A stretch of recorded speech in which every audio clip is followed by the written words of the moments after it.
We've been thinking about average velocity over a period of time. We know that if we want the average velocity between 8 o'clock and some other time b, then that's given by this formula. We have the change in position divided by the change in time. But if we want the instantaneous velocity at 8 o'clock exactly, then this formula is a little bit problematic.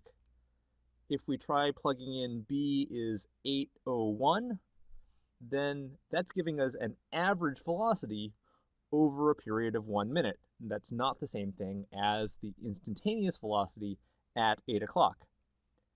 We could try b is 8 o'clock and 1 second, but that's still an average velocity. Now, it's an okay approximation if we're talking about the velocity of a car. So the car's velocity is not going to change very much over that 1 second. But if we're talking about a dragonfly, then its velocity fluctuates all over the place. The issue is this other variable b. If we want an instantaneous velocity at 8 o'clock, there's no good way to choose one specific value for b in this formula that's going to work in every situation and that everyone can just agree on. We know that the closer b is to 8, the better, but we can't plug in b equals 8 because we'd get 0 over 0, and that's just ridiculous.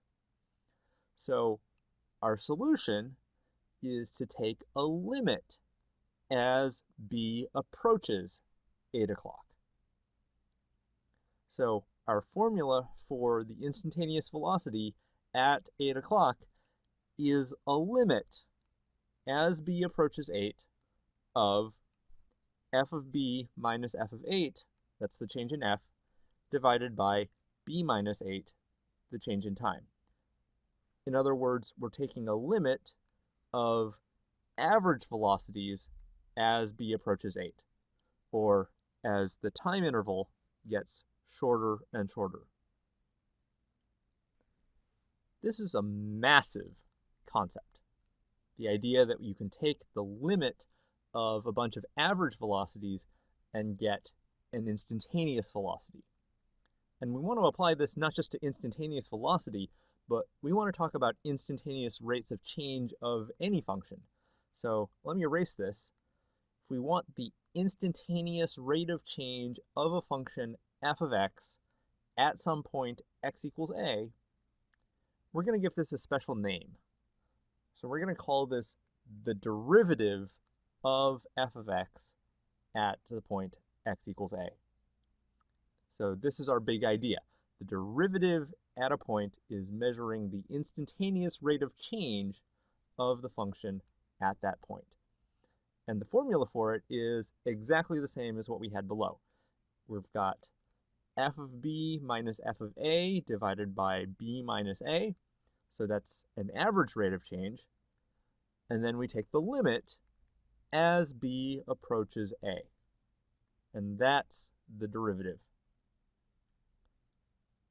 So we give this a special notation. We're going to say that the derivative of f at a will be denoted by this f prime of a. So all of these things, this notation, this formula, this idea of an instantaneous rate of change, all of these are wrapped up in this word derivative. And that's what we're going to be learning about for the next several weeks.